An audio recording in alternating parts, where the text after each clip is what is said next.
Welcome to Right on Track, a songwriting podcast. Thanks to Tone for tuning in.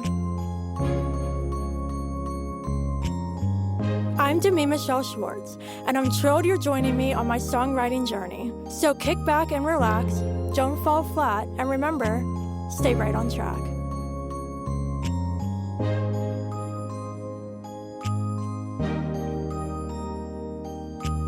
Hello. Welcome back to Right on Track. Joining me today is Bryan Ruby. Hey, Bryan. How's it going? It's going great. How's it going for you? It's going well. I'm just getting ready for another gig tonight and on the road right now, and just put out a song and hustling. Thriving. Yeah. Perfect. Well, I'm so excited you're joining me on the show today. We have lots to chat about, including your single, The Standouts, and much more. But before we get into all of that, can you share with the listeners a little about yourself and your songwriting journey so far? Yeah. So I was born in Pennsylvania originally, grew up in Montgomery County, and I have always been a baseball player for as long as I can remember. My dad's a longtime baseball coach, current high school baseball coach, and I grew up on the ball field. And if you think about what kind of music is played on the baseball field, it's probably country music. And so that was a big part of my life from a pretty early age. And I actually ended up applying. I cold called my local country radio station, 92.5 WXTU, when I was in high school, and I asked them for a job. I got a job as an intern, doing absolutely nothing important, sweeping the promotions closet and stuff like that. And one day, an artist came in on radio tour, Christian Bush, who's half of Sugarland, and he came in promoting his solo record, Southern Gravity, at the time, and he said something to me that really changed my life, and I got to talking to him, and he was really the first person that clued me in on what a songwriter is and that you can actually be a songwriter. I thought that every artist that you hear on the radio writes their own songs, and just like any kid who doesn't really know anything about music may assume that. And I was wrong, and he told me about songwriting, and I decided then and there that one day I wanted to move to Nashville and wanted to be a real life country music songwriter. And here we are a couple years later, and that's true. And I'm living the dream every day. And being a songwriter isn't always the easiest path or the most financially lucrative path. I think we all got to grind it out in the beginning. I still have roommates and live in East Nashville in a house of musicians, and all of us are just trying to make it. But I love it, and I do a whole bunch of different interviews for different stuff. But when I saw that this was a songwriters podcast, I was really excited, because at my core, all of the stuff that that I think about every day it all boils down to songwriting. We write so many songs, and I'm always looking for new ideas, whether I'm in the shower or riding in my truck or just walking down the street, always looking for song ideas. And songwriting is truly something that I love very much, and is something that has shaped my life. Well, it's such a great story, and I love how you're so focused on songwriting, like me too, because without the songwriting, we wouldn't have the recording sessions and the live shows and the interviews. Like, it all starts with the song, and so I think as songwriters, focusing on loving songwriting and searching for that inspiration and recognizing that there are always more songs to be written, I think that's a huge part of what we do. Oh, there are always more to be written. There's a whole note on my phone of 1,000 my next my next 1,000 ideas, most of which are terrible, but maybe one or two are good. And the the challenge is finding that diamond in the rough. Exactly. So what is your songwriting process? My songwriting process is a little different every time. It really depends on how the idea gets generated. Sometimes it's not my original idea, to be honest. Sometimes it's my co-writer's ideas, and that's totally cool. I try to take my ego out of it. I do a lot of co-writes in Nashville with other artists, and the best song always wins, and the best idea always wins. And sometimes I may think that I really want to go in this direction and do this idea, but the other writers in the room are really rolling with another idea, and that seems to be the direction and the vibe of the mood of the room that day, and so we go in that direction. But my process is all centered around one note in my phone of all these ideas, and a whole bunch of different voice recordings in my phone of me humming random stuff, Yeah. and you know, two lines that rhyme with each other, or an idea. I love concept songs, so um, my friend Dan Leathersitch, who's an awesome songwriter. You should talk to him. He's just an up and coming writer in Nashville, but he writes amazing concept songs. He wrote a song called Ball Cap. That's basically, and I know this is a an audio interview, but on the video link today, I'm holding up a baseball cap, and it really like describes the ethos of a baseball cap, what that means to people, and that's so I love different kinds of songs.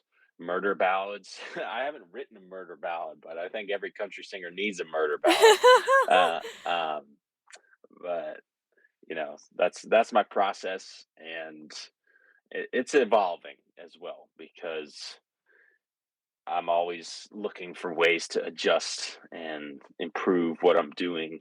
So what I'm doing right now may not be what I'm doing in 6 months or a year, Mhm. but that's Yeah. okay. Yeah, absolutely. And I also love how you're so free with your process and you appreciate different kind of songs because I feel like as songwriters, and since we're so creative and we're open to different avenues of inspiration, sometimes we'll write a song that's more story driven. Some might be a little metaphorical, concept songs, Hmm. very direct, conversational. And I think just being open to different styles and being willing to listen to co writers and take songs in different directions, that just allows us to continue to evolve as songwriters and expand what we can do. Totally, totally. That's a great point too. Yeah, so you mentioned baseball, and I'm so interested to hear if being a songwriter and a baseball player, if there's things from both of those lanes that you learn to bring into the other. Or is there any kind of crossover, even though they're very different?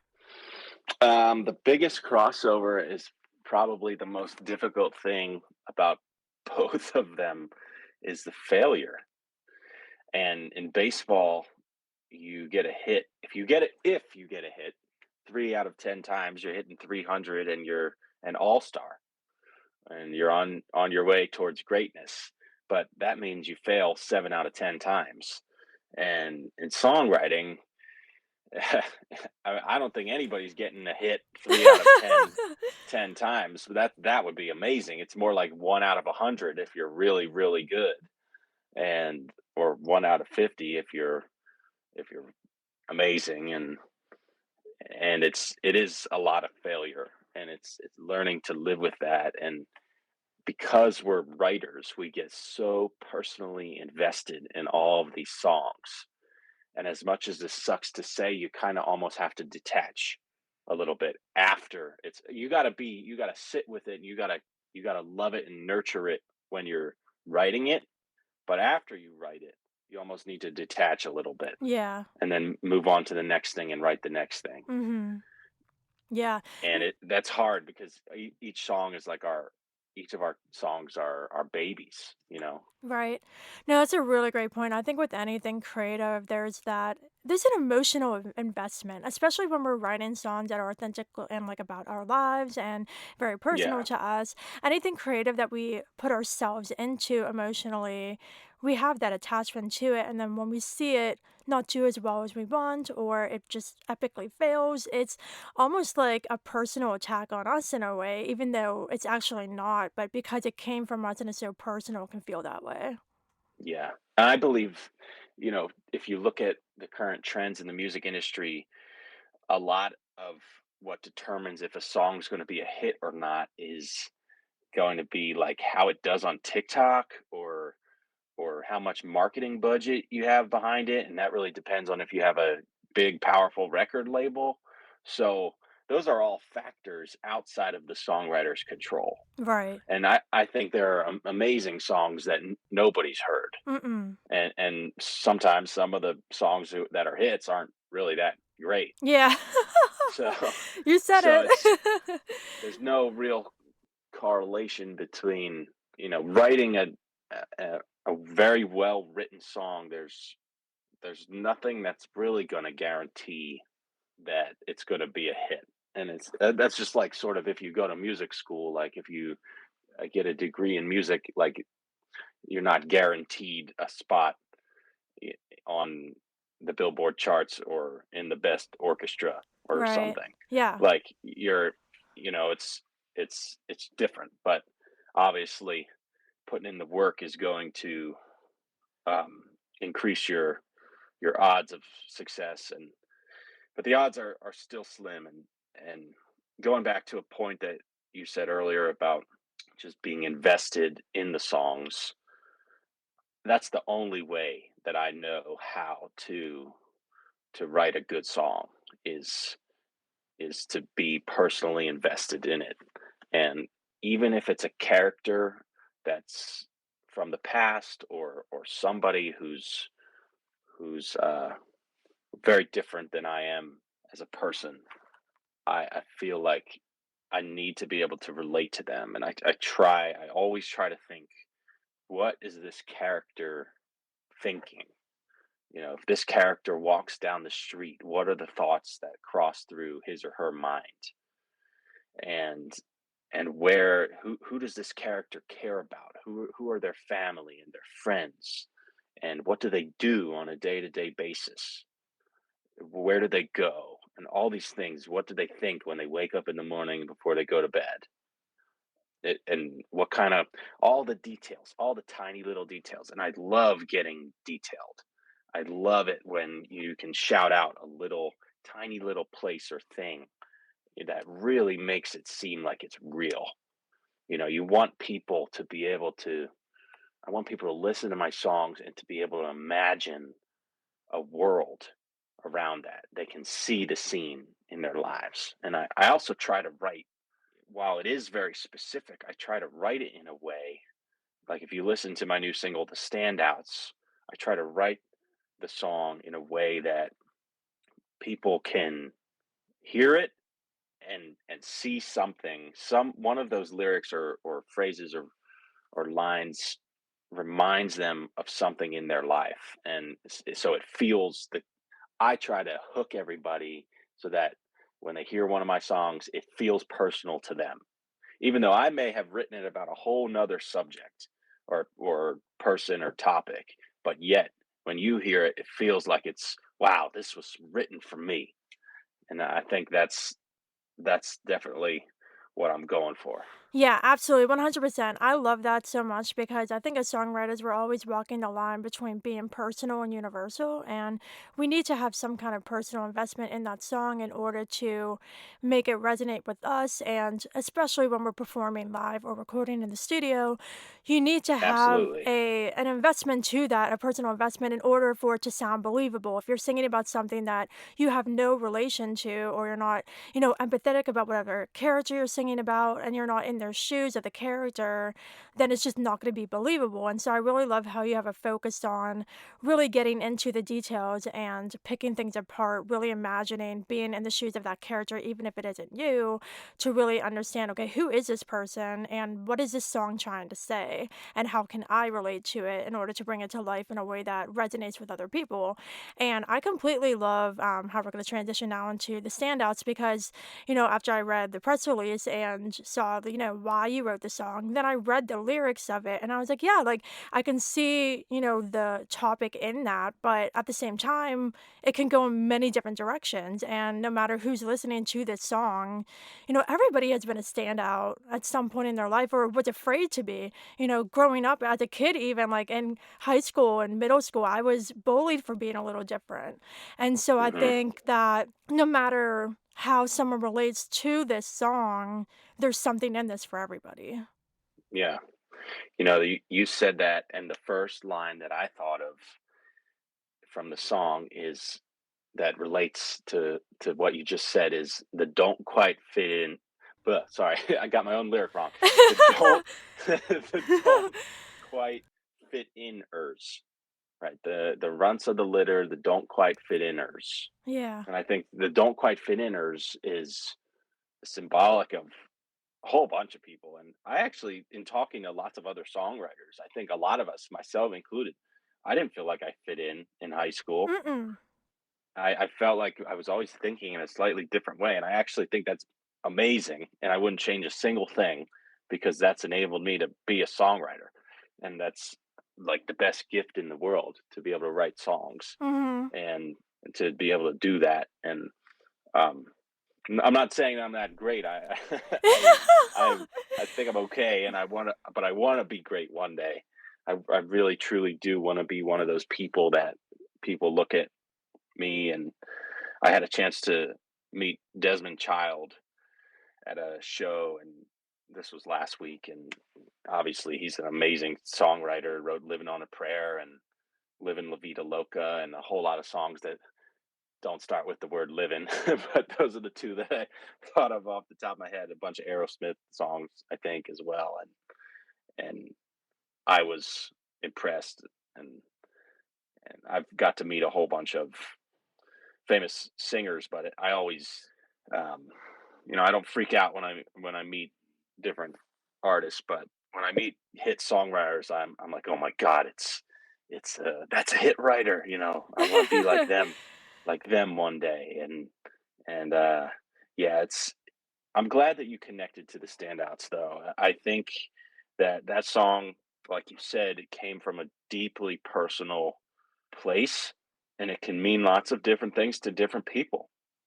And we all know standouts in our lives. And I released the song originally as a single myself this past fall, and I've grown a lot as an artist and have a whole bunch of more people following me on social media, and are am doing slightly bigger things even than I was 9 months ago, and decided that out of all the songs I've put out so far, this one really had a deeper meaning, and people were connecting with it. And I asked my friend Ty Herndon to do a duet with me for Pride Month this year, which is a whole nother meaning to the song. Mhm. For and both of us are members of the LGBTQ plus community, and Ty is a trailblazer, and it really is a standout in country music, and somebody who came out before it was cool, and who has paved the way for younger artists like me to be able to just be out and proud and just sing our songs from the start of our careers. And so while the standouts was originally written about my grandfather, who was is a personal hero of mine. He's about to celebrate his 85th birthday coming up this summer, and but it has so many different meanings for different people, and that's exactly what I want to do when I write a song. Yeah, I love that. I love how even for you, when you wrote the song initially, it even had a different meaning until you spun it with Ty for Pride Month this year. I think it's really Yeah, awesome how even as the songwriter, you can see different meanings in it as well. yeah. I don't want to pigeonhole a song because I think that these are just works of art that you have to let go into the universe and see what happens. And it's been amazing to hear from individual people who follow me on any of the different social media sites or follow Ty even, and who have heard this song for the first time. We did a music video. It was my first real music video. We shot it in Kentucky. So we went up to a farm and from Nashville and got these amazing shots, and there was actually a rainbow that appeared in the it rained a little bit, which was a bit of a bummer during the set, but then all of a sudden a rainbow That's like so came out. good. Oh my gosh. Yeah, and the videographer was like sprinting over to get the angle of the rainbow, and it seemed like an act of God, honestly, Yeah. to that would happen during this song, which this duet is around Pride Month, and so there's just been a lot of positivity around it, and I don't think, it's not the biggest hit, it's not running up the charts right now, but real life people are connecting to it, and that's important, and that matters, and if this is the type of song that helps people and encourages people who might feel a little different than others, it's okay to stand out from the crowd, and that's our message. Yeah, that's incredible. And I really love how you recognize that, it's not running up the charts, but people are relating to it. People are reaching out about it. And honestly, it's something you said earlier that we can't control what's going to be a hit. We can't control what's going to blow up. Yeah. And I think that as a songwriter myself, my goal is always to, write something authentic to me. And if it touches one person, if it changes one person's life, then I did my job because that person needed it and this song did it for them, and it sounds like a lot of people are relating to this song, and so Hmm. I think that's a massive success for sure. Yeah. Yeah, you have to success can be determined so many ways. Success, you really have to think about that. Some people consider success a position on a certain chart. Some people consider success, improving at your craft. Like if getting through this song makes me a better songwriter. Mhm. That's a way to determine success and um, impacting people. Right? That's another way. I mean, all I know is we're in the middle of promoting the song and playing it out on the road, and at a certain point, I'll at a later date I'll reflect on it, and look back on it and really try to judge how we did. But it already feels like, to put it in baseball terms, like a home run. Yeah. Oh, I love It's it. it's just it's impacting people, so that's what matters. Mhm, absolutely. So, as I was exploring the song, I found a quote that kind of came to my mind that related to the song. So, can you read that? Sure. Here's the quote. Okay. A star does not compete with other stars around it. It just shines. By Matshona Dhliwayo. So, what goes through your head when you're reading that? Wow. You just gotta be who you are. Like, let's say, um, I think about stars, right? So, like Chris Stapleton, for example, who's a big hero of mine because, like many people in Nashville, he started out as a songwriter for other artists and wrote a whole bunch of great songs and still does. And now he's writing his own stuff. And so, but he's not trying to be, let's say, Kenny Chesney, right? He's got a whole different thing in his whole different world of his vibe, and he's doing his thing. And I think that there's room for all of us in the music industry. And I think that music is collaborative, songwriting is collaborative. You gotta figure out who to surround yourself with, that who can help you shine the best that you can, be the best version of yourself. And instead of trying to compete with everybody that you come across, I think that'll, especially in Nashville, that's a nice way to drive people away, and elevate others around you, be as supportive as you can, to other people, and they'll support you. And a rising tide lifts all ships. Let's say that's one of my favorite quotes. Aw, I love that too. I really like how you took this approach of the music industry and, what you said there at the end about, just find the people who support you and just recognize everybody as individuals and special in their own way. And just in general terms, tying back to your song, The Standouts, like if you think about, the stars shining in the sky, like yes, some are in clusters, but each is an individual. And, I think everybody deserves to be their own star and shine bright on their own, not blending into the crowd. And I love how this is saying, like you're shining bright because that's the truth. I think sometimes we can be afraid of standing out because of being judged or not fitting in or, being too different. But I honestly think that we live in a world today where differences just make us even more special. And so, even though it can be scary and fearful at times about being judged and what people may think, embracing who we are and showing the world who we are will just allow us to shine bright. Totally, I love that. I'm all about that. Like you just got to be who you are. That was the first line in the chorus of my debut single. It's called Left Field, and the chorus is be who you are, do what you can, don't miss a living, just making plans, keep an eye on the horizon. You know the deal. All the best things come out of left field. Got to be who you are. So good. I I love love all the that. baseball references too. It's so perfect Yeah. for Can you. you can you tell I'm a baseball player? It's so Yeah. perfect for you. That makes you unique as an artist too. Yeah, it's just you gotta be who you are. Like Yeah. that's authentic, and that's the environment I grew up in. So that's yeah. I have my my next song is gonna be a real baseball song, and um, it's a cover. It's actually a cover of an iconic baseball song. So I'm excited to do it. I want to put my own personal spin on it, and that'll be coming out in late July, early August, I think. Although we don't have a specific date yet, but I'm also not opposed as an artist myself to recording cover Oh yeah. versions of other stuff. I love that. I love Mhm. how you can, as long as I think just to cover something and copy it is like a little boring. Yeah. Um, if you can come up with like an original or not original because it's cover, but your own version of something. Right. Like I love John Mayer's version of Free Fallin'.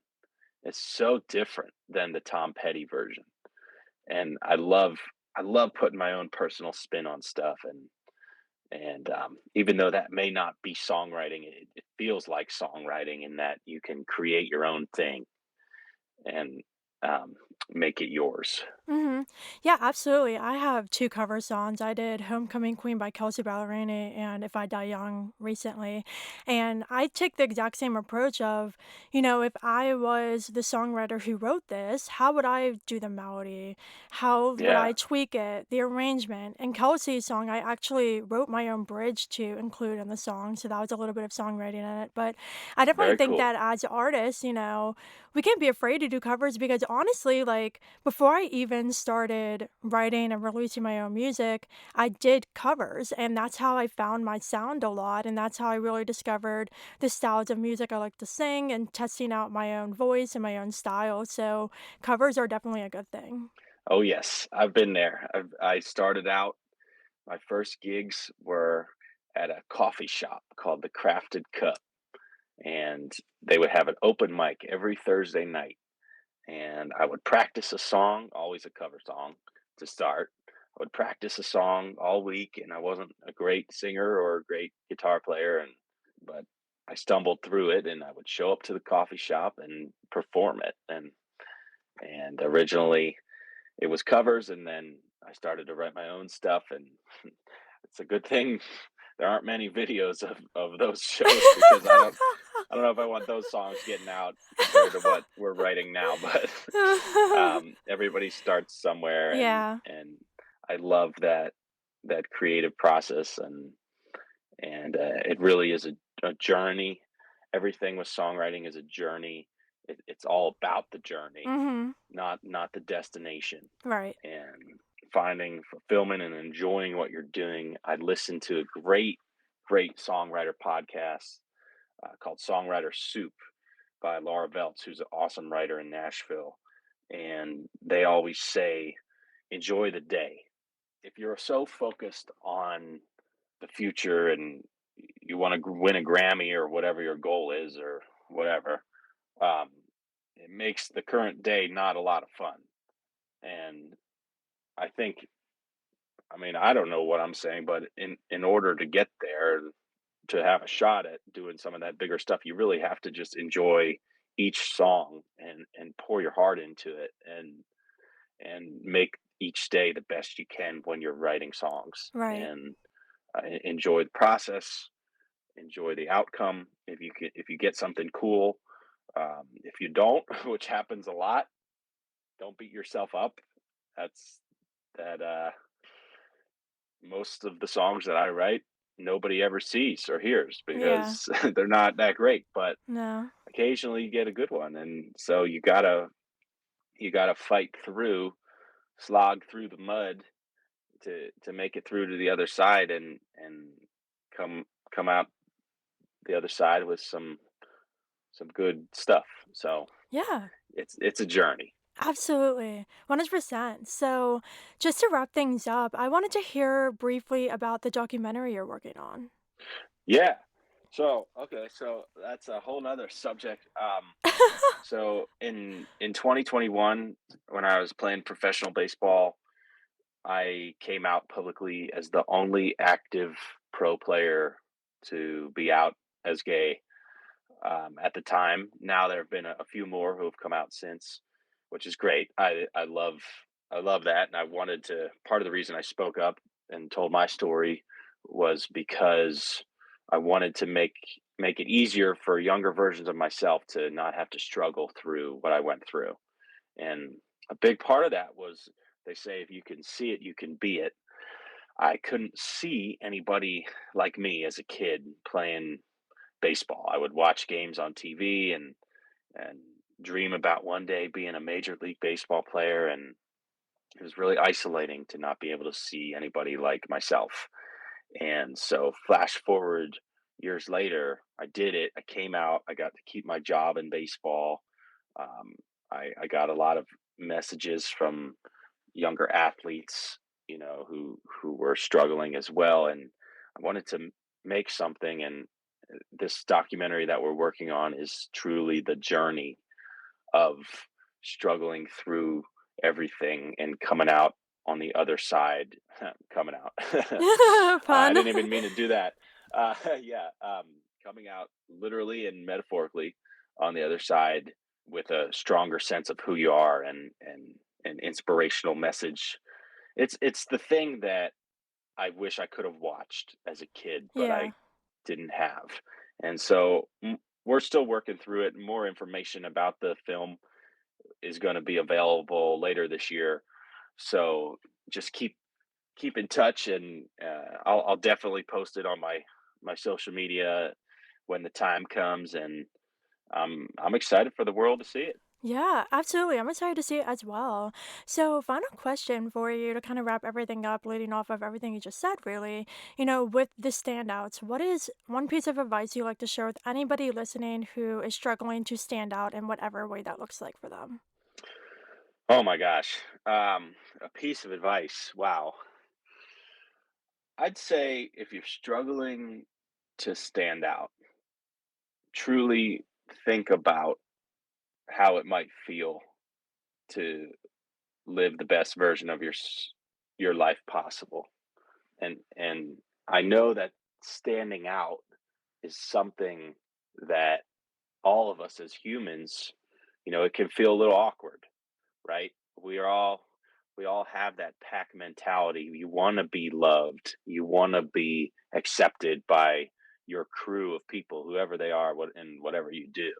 And by definition, the stand out makes you different than those people. But you really just got to live your best life. And if you think you gotta, it might be better to stand out in some kind of way and do this instead of that. Go for it, and just know that sometimes the road less traveled is more lucrative. And I'm not talking about financially, but talking about spiritually and emotionally and mentally. Like you gotta you gotta follow whatever your truth is, and it may be scary, but it sure feels good when if you choose to stand out in your own kind of way, it makes you a better person. So um, just go for it. Perfect. Well, Bryan, it was such an honor having you on for such an inspiring conversation. Can you please share with everybody where they can find you online and listen to your music? Sure. Yeah. So it's Bryan with a Y, Ruby with a Y, BryanRubyMusic.com, Bryan Ruby Official on social media. And you can check out my nonprofit charity, which is called Proud to Be in Baseball. At Proud to Be in Baseball. You got to spell it all out. Proud to Be in Baseball on social media, and at Proud Baseball on Twitter because it was Character too limit. many too many characters. Right, right. Just like songs. Oh, too many characters in this song. Yeah, thanks so much for having me on. It was great talking about songwriting. This is something that is so near and dear to my heart, and I'm glad that y'all are doing this podcast and talking to songwriters. And um, I wish that I had a podcast like this to listen to when I was a kid, Aw. and I didn't know what songwriting was, Yeah. but man, I love songwriters, and if there are writers who are listening to this and they're passing through Nashville, hit me up and come check out a show, come to a writers round, and would love to meet y'all. Yeah, absolutely. Well, it was an honor having you on. Listeners, I hope you enjoyed this inspiring episode with Bryan Ruby. And of course, until next time, Stay stay right right on on track. track.